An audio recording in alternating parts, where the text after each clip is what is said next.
वंदना आदरणीय बंटी जी। हाँ उपासक। बंटी जी, हम अभी आर्या जी का प्रवचन सुन रहे थे सुबह 5 बजे। ठीक ठीक तो ठीक ठीक। उनसे एक क्वेश्चन किया था, मेरे मन में बहुत दिनों से था ये हाँ कि जो महावीर स्वामी है जैनिज्म के, हाँ हाँ। तो उन्हें बुद्ध धर्म में मुक्त माना जाता है क्या? अय्या जी ने क्या उत्तर तो दिया? उन्होंने उन्होंने उत्तर दिया कि हाँ, माना जाता है। तो मैंने उन्हें कहा कि भगवान की शिक्षा है कि कोई भी हो इस जगत का, उसे आर्य अष्टांगिक मार्ग का ही अनुसरण करके उसको मुक्त होना पड़ेगा। तो हम्म जैनिज्म में तो आर्य अष्टांगिक मार्ग का कोई भी उल्लेख नहीं है। हम्म। वो कठोर तपश्चर्या को मानते हैं। हाँ। तो आप ही ने कहा था, मुझे लगता है आप ही ने नहीं, दूसरे बंते जी है, उन्होंने कहा था कि दो सिरे हैं। एक तो ज्यादा हम्म। तपश्चर्या है, कठोर, और एक वो में मैंने शिलो का नहीं, पालन नहीं है। वो भगवान की वाणी है उपासक। भगवान ने अपने धम्मचक्र प्रवर्तन सूत्र में कहा है, द्वे में भिक्खवे अंता पब्बजितेन न सेवितव्वा करके। दो अंतों को भगवान भिक्षु ने सेवन नहीं करना चाहिए। एक है काम सुखलिकानुयोगो, बहुत ही सुखोपभोगी जीवन, और अत्थ किलमतानुयोगो यानी बहुत कठिनाई कठिनाई का जीवन। जो उस समय के जो निगंठनाथ पुत्र, निगंठनाथ हाँ पुत्र हाँ। जो है, निगंठनाथ पुत्र का स्वयं का ऐसा कहना था कि मैं तो सब जानने वाला, सब देखने वाला, मैं बिल्कुल मुक्त हूं करके। तो उस समय श्रीगुप्त नाम के जो उपासक थे, उन्होंने ये तो सब जानने वाला है, देखने वाला है करके उनको एक बार गोबर का ये बनाकर उसके ऊपर लेकर आए, तो पता ही नहीं चला, सबके सब नीचे गिर गए थे। जबकि भगवान बुद्ध जी आए तो उसी में से कमल के पुष्प आ गए थे, उसी में उसी के द्वारा अच्छी तरह से बैठे रहे। उनके दूसरे जो मित्र है उन्होंने ऐसा किया था तब। तो ये देखना चाहिए कि व्यक्ति स्वयं को कहता है। जैसे मैं कल को कह दूं, मैं नहीं कह रहा हूं, ठीक है, मैं तो कह दूं कि मैं तो आकाशचारी हूँ, मैं तो ऐसा कह दूं कि मैं तो सब कुछ जानने वाला हूं, सब कुछ देखने वाला हूँ। तो मेरा कहना ऐसा, इसका मतलब ये नहीं कि सत्य हो जाए करके। तो उसी तरह से जैन मुनि जो है वो कहते थे कि मैं मुक्त हूँ, जीवन मुक्त हूँ। परंतु भगवान की वाणी में कभी भी कहीं भी ऐसा नहीं कहा है कि निगंधनाथ पुत्र, जहाँ जितने 6 शास्त्र थे, सभी को भगवान ने कहा है कि ये इनमें से किसी ने धर्म का बोध नहीं किया है। यानी वो इसीलिए मुक्त नहीं थे। हाँ, इनको इनको मुक्ति प्राप्त नहीं थी, मुक्ति का ठीक है, मार्ग भी वही नहीं। क्वेश्चन था। मैंने उनको कहा भी कि मैंने जो इतने दिनों से सुन रहा हूँ कि आर्य अष्टांगिक मार्ग के सिवा कोई भी मुक्त नहीं हो सकता। तो हम्म उन्होंने कहा कि भगवान बुद्ध ने स्वयं बताया है कि वो मुक्त हुए। तो मेरे मन में बहुत ज्यादा क्वेश्चन उठ गया कि भगवान ऐसे नहीं नहीं कह सकते कि दूसरे कोई नहीं, बिना आर्य अष्टांगिक मार्ग से मुक्त हो सकते हैं। तो यही ऐसा क्वेश्चन मेरा नहीं। आ रहा। नहीं नहीं, एक तो हो सकता है कि अय्या जी को थोड़ा समझने में थोड़ा सा, यानी आपका प्रश्न समझने में भी कोई गलती हो, परंतु ऐसा कहीं पे भी नहीं है। जब निगंडनाथ पुत्र की मृत्यु होती है तो वह तो भगवान की इस बात धर्म का, उपाली जो कहता है ना, उपाली गृहपति के साथ जो संभाषण हो उसके पश्चात में मुंह से रक्त निकल कर ही उसकी मृत्यु होती है। ठीक है। और जैसे ही मृत्यु होती है, उनका शरीर पड़ा है, तो उनके जो शिष्य लोग हैं लात मारते हुए उनका आपस में झगड़ा करते कि अब मैं नेता बनूंगा, मैं इसके बाद भी संघ का यानी निगंठों का गुरु बनूंगा करके, उस तरह से झगड़ा भी हुआ है। मुक्त आदमी के जीवन में इस तरह से भाव नहीं होता। परंतु इस तरह से सोचो उपासक कि भगवान ने जो कहा है कि मुक्ति केवल उन्हीं के लिए है जो आर्य अष्टांगिक मार्ग का, और भगवान ने ये कहा कि जहां जहां आर्य अष्टांगिक मार्ग होगा वहां वहां मुक्ति होगी करके। ठीक है। तो मार्ग स्वरूप में जो भी है, मुक्त नहीं थे, इस बात को मैं तो 100% कह सकता हूँ। ठीक है। किसी की भावना, यदि कोई महावीर स्वामी को मानता है तो भावनाएं आहत करने की आवश्यकता नहीं। वह उच्च कोटि के यानी उस समय जैसी जैसी साधनाएं थी उसमें वो बहुत कठोर तपश्चर्या करने, क्योंकि इस तरह से नग्न जीवन जीना सरल बात नहीं है। बड़ा कठोर तपस्या। आज भी देखिए, आज हम कभी सन्यासियों को देखते हैं जो भभूत लगाकर शमशान में रह रहे हैं या जगह जगह पर रह रहे हैं। ये सारी कठोर तपश्चर्या है, ये करना आसान नहीं है। परंतु मिथ्या दृष्टि खोने के कारण इसका उन्हें प्रत्यक्ष लाभ नहीं होता। हम तो कहें कि उस समय यदि थोड़ा सा भी पुण्य जाग जाता उनका, पुण्यवान तो थे, इतना सब कुछ वैभव कीर्ति प्रशंसा थी, परंतु मुक्ति का पुण्य जाग जाता उनके निगंठनाथ पुत्र के जीवन में, तो शायद हो सकता था कि वे भी मुक्त हो जाते। संजय बेलटी पुत्र के पास थे, सारे पुत्र मोक्षलायन बनते जी, परंतु बुद्ध के पास आने की उनका सामर्थ्य नहीं हुआ था। तो ये सारी चीजें हैं, इसलिए उनको मुक्त हुए ऐसा नहीं कर सकते। ठीक। वंदामी बनते जी। सुखी हो। बनते जी, कल हमने अष्टसिल लिया था और 3-4 बजे ना मैं पढ़ रही थी बनते जी, तो पढ़ते पढ़ते मुझे ध्यान नहीं रहा, साइड में छोटा सा एकदम कागज का टुकड़ा था, तो पढ़ते पढ़ते ऐसे हाथ में लेके मैंने ऐसा उसको मुंह में डाल लिया, और तो मुझे ऐसा लगा कि मेरे मुंह में कुछ है, तो फिर मैंने उसको फिर उस टुकड़े को फेंक दिया बनते जी एक बार दांत में ऐसा हो करके। तो क्या वो विकाल भोजन वाला शील उसमें टूट जाता है? उपासिका, हमको ये बताओ कि क्या कहीं पे भी कहा गया है कि कागज भोजन है करके? नहीं बनते जी। तो जब भोजन नहीं है तो फिर विकल्प का सिर कैसे टूटेगा?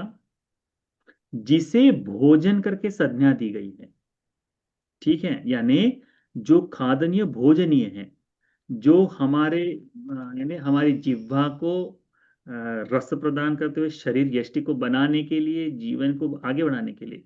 हाँ, यदि हम बकरी होते तो कागज खा सकते थे, तो वो अलग बात हो गई, वो खाती है थोड़ा बहुत है, पर हम नहीं है ना, तो उससे विकल्प कागज खा लो, कहीं कोई फर्क नहीं पड़ता, पर वो ऐसा वाला कागज मत खाना फिर कि अरे इससे तो खाना बन जाए करके, ठीक, वो वाला नहीं। हाँ?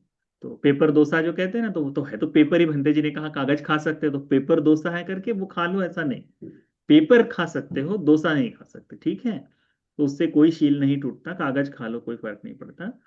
जिसे एक हम बड़ा सिंपल है धर्म, जिसे भोजन की संज्ञा, जैसे दूध इसलिए नहीं पी सकते क्योंकि बच्चे के लिए दूध जो है वो भोजन है। आज भी सुबह का नाश्ता बोले तो मम्मी पापा लोग कहते हैं कि एक गिलास दूध पियो, है ना। तो दूध कैसा भोजन की ही संज्ञा में आज भी आता है, इसीलिए दूध का सेवन नहीं कर सकते।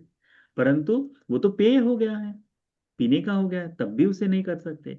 तो उसमें यह है कि खादनीय भोजनीय जो है, खाने वाली चीज भोजन के लिए इसलिए जो बताई गई चीज है, जिसका भोजन करके संज्ञा है, उसे नहीं खा सकते। आप मिश्री खा सकते हो, थोड़ा सा सौंफ खा सकते हो, उसमें कोई आपत्ति नहीं। आप गुड़ खा सकते हो चबाकर, और गुड़ के लिए तो भगवान ने कहा है कि भोजन की संज्ञा का बड़ा सुंदर अर्थ है, समझिए। भगवान की वाणी में आता है, मैं ज्यादा समय तो नहीं ले रहा हूँ, जिन जिन लोगों को छोड़ना है तो जा सकते हैं, ठीक है, ऐसा कोई है नहीं, परंतु सुनना है तो सुन लीजिए। भगवान के समय में भगवान भिक्षुओं को भगवान ने नियम बनाया था कि भिक्षु गुड़ खा सकते हो करके, ठीक है। तो उपासक गुड़ लेकर आने लगे, तो गुड़ ला कर दिए भगवान भिक्षुओं को, तो भिक्षु लोग गुड़ लेने लगे। फिर पता चला कि गुड़ बनाते समय, उस समय गुड़ को गाढ़ा करने के लिए आटा लगता है उसमें, तो उस समय जो आटा था उसका आटा लगाया जाता है। तो आज भी देखिएगा जब गुड़ को एक के ऊपर एक रखते हुए, तो उसमें आटा आटा डालकर रखा जाता है, या फिर मिलाते समय कई बार थोड़ा सा मिश्रित हो जाता है। तो ये भिक्षुओं को बात पता चली, तो भिक्षुओं ने कहा कि अरे भगवान ने तो कहा है कि उसमें आटा नहीं, यानी आटा तो भोजन में आता है, नहीं खाना चाहिए। तब भगवान ने कहा कि क्या गुड़ आटे से ही बनता है? तो भिक्षु ने कहा नहीं, वो तो केवल उसकी सहायता के लिए चिपकाया जाता है। तो भगवान ने कहा अनुमति देता हूं इस गुड़ की भी, तो जो हल्का सा लगा हुआ है उससे विकाल नहीं कहा है, वो भोजनीय पदार्थ नहीं है, इस बात को ध्यान में रखो। इसीलिए कागज खा लो, कोई फर्क नहीं पड़ता। कल को तो कोई कहेगा कि भैया वो नहीं, कि आपने देखा होगा कि दिन भर ऐसा कोई पेन लेते हैं, ऐसा चबाते बैठते हैं, तो उनके मन में भी अरे मैं तो पेन खा लिया करके, तो नहीं, कहीं प्लास्टिक खा लेंगे, ऐसा नहीं। आप धर्म को बिल्कुल सरल समझिए, बहुत ही सुंदर तरह से भगवान ने बताया। क्या कहा है कि भोजन की संज्ञा जिन वस्तुओं को दी गई है कि ये भोजन है, इसे नहीं खाना है, बस, ठीक है। तो कागज खाने से आपके सील की कोई विपत्ति नहीं होगी, ठीक। साधु साधु साधु वंदना। यदि कागज खाना है उपासिका, तो एक काम कर सकते हो ना, चीनी है ना, शक्कर, चीनी को बिल्कुल हल्का पतला करके, कॉटन कैंडी सुना है आपने? वहां कहते बुड्ढी के बाल कहते थे पहले, सुना होगा ना, कॉटन कैंडी। हाँ, वो खा सकते हैं आप, ठीक है।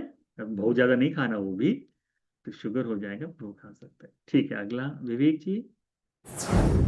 वंदा भी बनते जी। तो क्यों?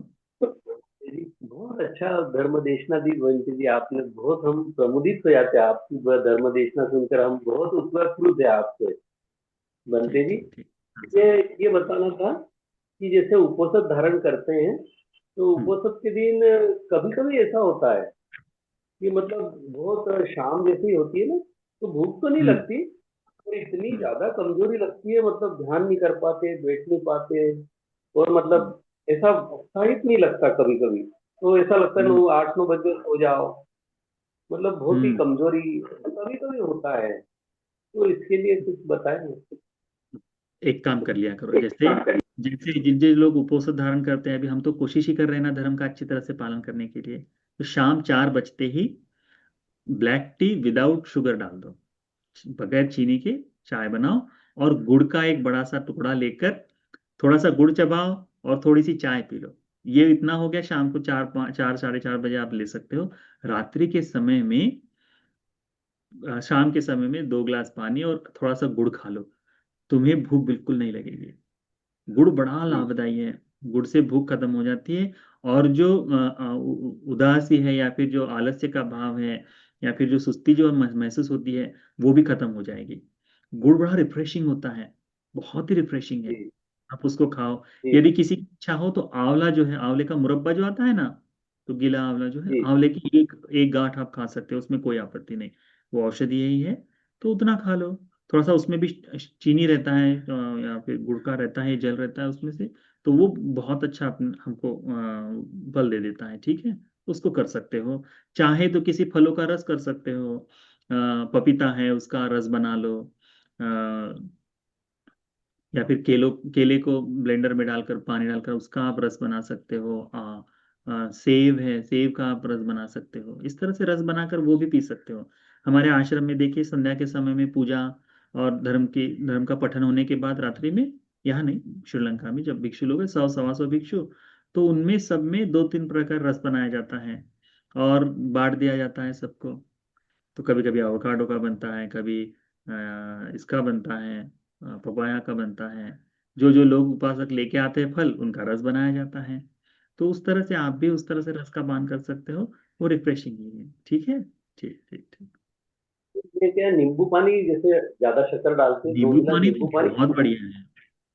हाँ, और नींबू फिर भी पानी ऐसा बहुत हो, बढ़िया है। इसके बावजूद ऐसा होता है, मतलब तो काफी तो पीता हूँ नींबू नींबू पानी की पानी। जगह दूसरा कोई लो।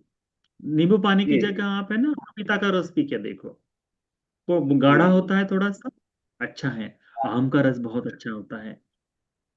और चाहिए किसी को ऐसा लगता है आम के रस को और करना है, तो आम के अभी कीड़े नहीं लगे होंगे, लगे होंगे तो उसको मत करना। नहीं तो आम का जो रस है, आम के रस में आइस की क्यूब मिला देना, ठीक है, और ब्लेंडर कर देना, बिल्कुल ब्लेंडर कर देना, ताकि बिल्कुल बर्फ जो है टुकड़े टुकड़े बिल्कुल बारीक हो जाए। और उसको फिर वो इतना टेस्टी लगता है, हल्का सा नमक डाल के, बहुत टेस्टी लगता है, स्मूदी की जी तरह हो बंटी, जाता है। आप उसको कर मैं सकते वो हो, उससे आपका हो जाएगा। नींबू पानी जो है वो कैसा, बहुत रिलैक्स कर देता है, पर यदि वो नहीं हो रहा तो दूसरे फलों का रस ले सकते, कोई आपत्ति नहीं। ठीक ठीक। साथ धन्यवाद बंटी।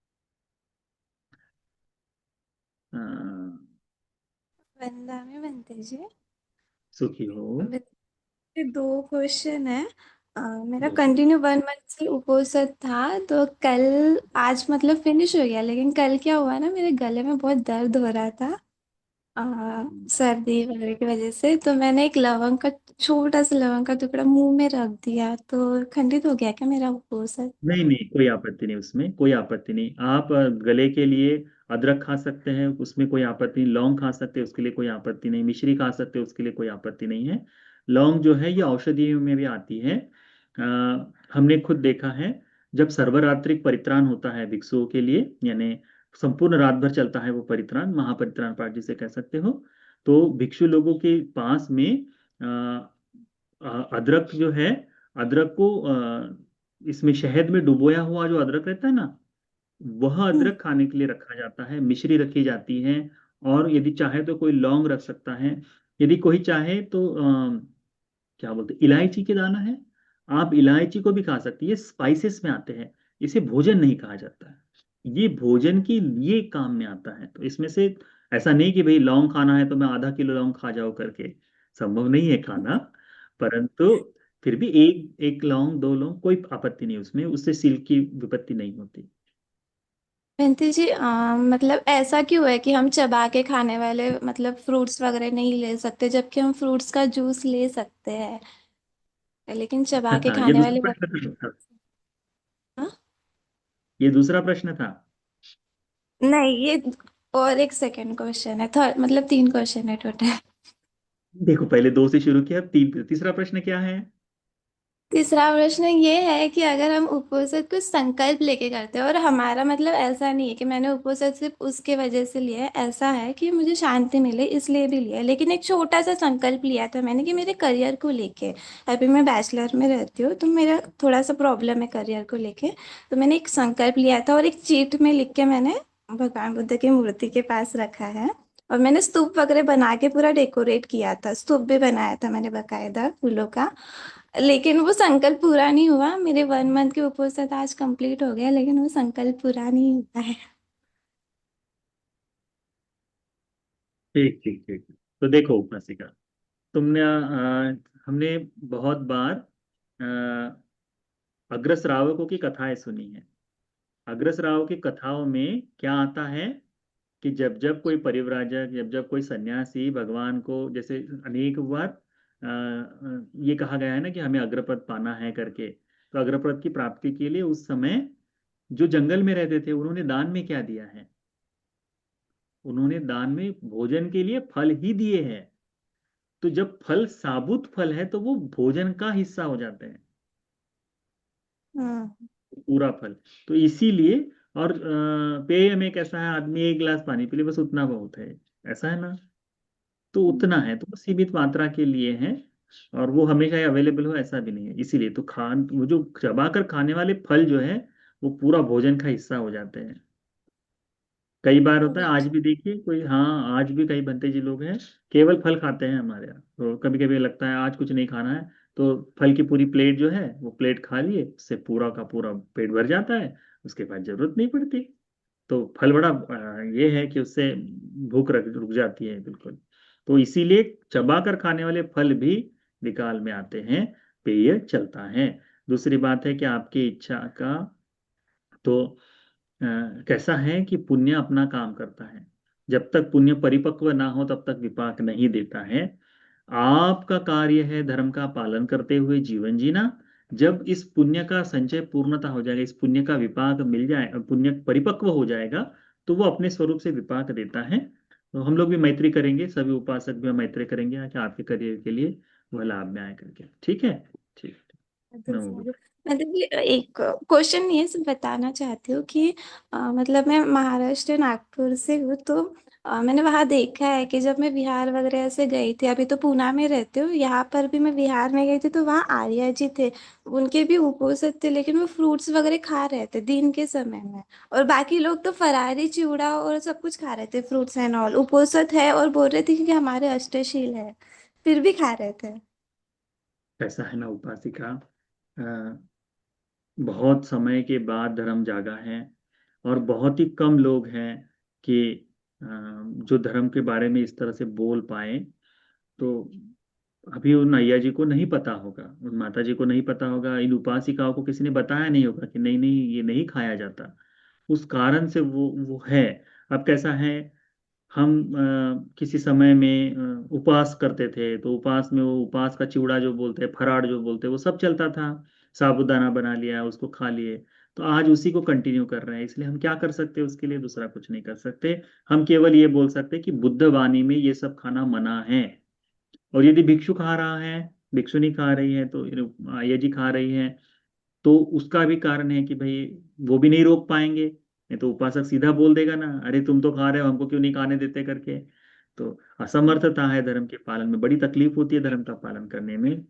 तो उनके प्रति तो केवल दया ही करनी चाहिए, अनुकंपा ही जगानी चाहिए कि ऐसा भी कोई भाव है करके। ठीक है? उसके लिए अधिक चिंतन बंटी मत जी, करो। मैंने उनको बताया कि नहीं खा सकते करके, तो मुझे बोला कि तुम अंधविश्वासी हो करके, मुझे ऐसे बोल दिया डायरेक्ट, मतलब वो वही मुझसे तो बहुत होता है। बड़े बड़े। हाँ हाँ, वैसा ही होता है। वैसा ही होता है। अभी जैसे हमने बताया किसी के पास चले जाओ, जो मान्यता को मानता है उसी को वो बोलेगा कि हाँ यही सही है करके। हम उसके लिए कुछ नहीं कर सकते उपासिका, अब वो स्वभाव धर्म है, अब क्या बताएं। इसीलिए उसका अधिक चिंतन मत करो, ठीक है। ये जो साथ जैसा पालन कर रहा है उसका वो वैसा फल मिलेगा। या फिर सुनो वंदनीय दोनों आदरणीय बंधु जी। सुखी हो। बंधु जी, मैं प्रेग्नेंट हूँ तो मुझे शाम को भूख लग जाती है, तो मैंने कल ना हाँ पेट भर खा लिया। टैबलेट भी हाँ, लेनी तो पड़ती उपोषण है नहीं लेने तो। का। हाँ। तो उपासिका आपने उपोषण नहीं लेना है जब अंतिम अच्छा। समय है। हाँ, मुझे लगता है ऑलमोस्ट टाइम है करके आपका। तो आपने उपोषण नहीं लेना है। जब कैसा है, प्रेगनेंसी के एक शुरुआत के समय में ले सकते हैं, या फिर जब हाँ। तक सहायक हो। जब नहीं रह सकते तो आपने उपोषण नहीं लेना चाहिए उस समय में। अच्छी तरह से कटाई से पंचशील का पालन कर रहे हैं उसी को ध्यान में रखो, उतना पर्याप्त है। तो उपोषण नहीं लेना चाहिए जब प्रेगनेंसी में आपको भूख की तकलीफ हो, है ना, तो उस समय नहीं हाँ लेना बंधु चाहिए। जी। ठीक। ओके, ठीक है बंधु जी, साधु साधु साधु। वंदना आदरणीय बनते जी। तो क्यों? बनते जी, मेरा ये प्रश्न था कि मैं अष्टशील उपोषण ले रही हूँ 1 महीने से, लेकिन बीच बीच में ऐसे हुआ कि मैं बाहर गांव गई थी और मुझे पॉसिबल नहीं हो रहा था कि मैं अष्टशील फॉलो कर पाऊँ। तो जिस दिन मुझे लगा मैं उस दिन नहीं लेती हूँ, तो क्या ये ठीक है? ठीक, कोई नहीं। कैसा हम सीख रहे हैं ना, जी हम बनते जी। पढ़ाई अभ्यास कर रहे हैं। पढ़ाई करते जी। समय, अभ्यास करते समय हमेशा ही एक ही तरह से हमारा टाइम टेबल चले ऐसा जरूरी नहीं है। परंतु मन में भाव होना चाहिए कि ये धर्म की साधना के लिए ही है। उसकी रुचि कम ना हो, इस बात का विशेष ध्यान रखना है। धर्म की साधना की रुचि बनी रहे। जब न हो पाए तब नहीं किए, जब हो सकता है तब करना चाहिए। जैसे मैंने कल को कई लोगों को बताया था कि यदि कैसा है, हमारे यहाँ हमारे परियति धम्मा पर केवल बौद्ध परिवार से आने वाले लोग नहीं, इसके अलावा भी अन्य धर्मों से आए हुए लोग भी जो बुद्ध वाणी के प्रति श्रद्धा रखते वो है। तो उनके जी। यहाँ कल की रक्षाबंधन थी। तो एक अजीब सा, एक विशेष भाव माना जाता है। तो उनमें से कई लोगों ने कहा गुरुजी, एक दो लोगों ने हमको कहा था कि गुरुजी आज हम उपोषण का पालन नहीं कर पाएंगे तो कैसे करें। तो मैंने कहा उपासिका आज मत करो, कल कर लेना करके। तो कई लोगों ने कल के उपोषण को आज कर रहे हैं, किसी ने 8 तारीख को किया। तो ये आगे पीछे चलता है, यदि हम नहीं कर पाए तो, असमर्थ है तो। क्योंकि कैसा है, हमारा उद्देश्य ये नहीं कि भाई पूर्णिमा को ही मैं उपोषित कर रहा हूं। हमारा उद्देश्य है कि महीने में 4 उपोषित हो पाए कर। तो इसीलिए थोड़ा बहुत गिरते उठते सीखते समझते संवरते हम यदि धर्म का पालन कर पा रहे हैं उतना ही ज्यादा अच्छा है। ठीक है। ठीक। जी इतना। बनते जी, मैं 3 महीने का कंटिन्यू करना चाहती हूँ, तो अगर बीच में मुझे ऐसे अड़चन आए तो नहीं ली तो चलता ना उस दिन? हाँ, ऐसा चलता है करके सारे के सारे मत बंद कर देना, ठीक है, जब तक नहीं संभव हो नहीं पाए। नहीं। जी। ठीक, जी ठीक है। बनते जी, धन्यवाद। ठीक। साधु साधु। वंदे आदरणीय बंदे जी, नमो बुद्धाय। हाँ, नमो बुद्धाय। हाँ, जी, ठीक। मैं मेडिटेशन करने के टाइम सही तरफ से होता नहीं, मन इधर उधर भटक जाता है और मैं हम्म सही टाइम से ज्यादा टाइम तक भी सही तरह से ज्यादा टाइम तक भी बैठ नहीं पाता हूँ। हम्म थोड़ा हम्म कमर में दर्द आ जाता है। हम्म, ये कैसे सही तरफ से कर पाऊँ? जी। ठीक। तो एबन कैसा है कि धीरे धीरे जी। ही प्रोग्रेस हो पाती है धर्म की साधना की, धीरे धीरे ही हम ध्यान को पुष्ट कर पाते हैं। तो थोड़ा सा अधिष्ठान लेकर बैठो। जैसे आज बैठते समय मैं 5 मिनट के लिए बैठूंगा, 5 मिनट के लिए बैठे पूरी जागरूकता से बैठे। कल मैं 6 मिनट के लिए 10 मिनट के लिए बैठूंगा। ऐसे धीरे धीरे कर कर अपने ध्यान को आगे बढ़ा सकते हो। यदि कभी शारीरिक कमजोरी के कारण यदि कोई पीड़ा हो रही हो तो आप अपने पीठ को कहीं टेक कर भी बैठ सकते हो, ऐसा कोई आपत्ति नहीं उसमें। कि थोड़ा सा, ऐसा नहीं कि पूरा ही ऐसा गए और लेट गए, ऐसा नहीं कि वो पसर जाते हैं, वैसा नहीं। थोड़ा सा लेट टेक कर हल्का सा टेका लगाकर आप बैठ सकते हो, उसमें कोई आपत्ति नहीं है। कोशिश करो कि शुरुआत में मैत्री का ध्यान करो। मैत्री के ध्यान के लिए ये भी आवश्यक नहीं कि आंखें बंदी होनी चाहिए, परंतु एक आसन हमेशा के लिए होना चाहिए। एक आसन होना चाहिए यानी किसी एक जगह पर हमेशा ध्यान करने के लिए बैठो। वह दरवाजे के बिल्कुल सामने नहीं होना चाहिए कि आने और जाने वाला व्यक्ति दरवाजे से दिखाई दे। अपोजिट करके बैठो कि कोई आए भी तो तुम्हारा मन उसकी तरफ ना जाए करके, ठीक है। नहीं तो कई बार होता है ना कि आंख खुलते ही कोई आदमी सामने दिखाई दे जाए तो हम डिस्टर्ब हो जाते हैं, तो वैसा ना हो। किसी दूसरी दिशा में देखते हुए बैठो। जब भी ऐसी पीठ की तकलीफ हो तब आंखें खोल दो। आंखें खोलकर जिस ध्यान को कर रहे हो उसी को कंटिन्यू करो। मन को विचलित मत होने दो। आपको कुछ दिनों में पता चल जाएगा कि हाँ, धीरे धीरे मेरा ध्यान और पुष्ट हो रहा है। शरीर की वेदनाएं जो आप कह रहे हैं वो भी दूर हो रही है। ठीक है। ठीक। जी। और एक डाउट है जी, ऐसे उपौसत दिन में ही जब मैं बाथरूम चलता हूँ, हमारा घर से थोड़ी दूर में बाथरूम है हमारा, 50 मीटर की दूर में। तो कभी कभी सिर्फ उपौसत के दिन में ही सांप देखता हूँ मैं, और दूसरे दिन आता नहीं वो, मैं तो कुछ करता नहीं। मैत्री करो, उपासक बहुत अच्छे से मैत्री करो। जब जब जब आप उपासक उपोषित लेते हैं तो बहुत अच्छा है। बढ़िया से मैत्री करो। और विशेष करके ध्यान रखो कि सील में कोई बाधा तो नहीं हो रही है, इसको ध्यान रखो।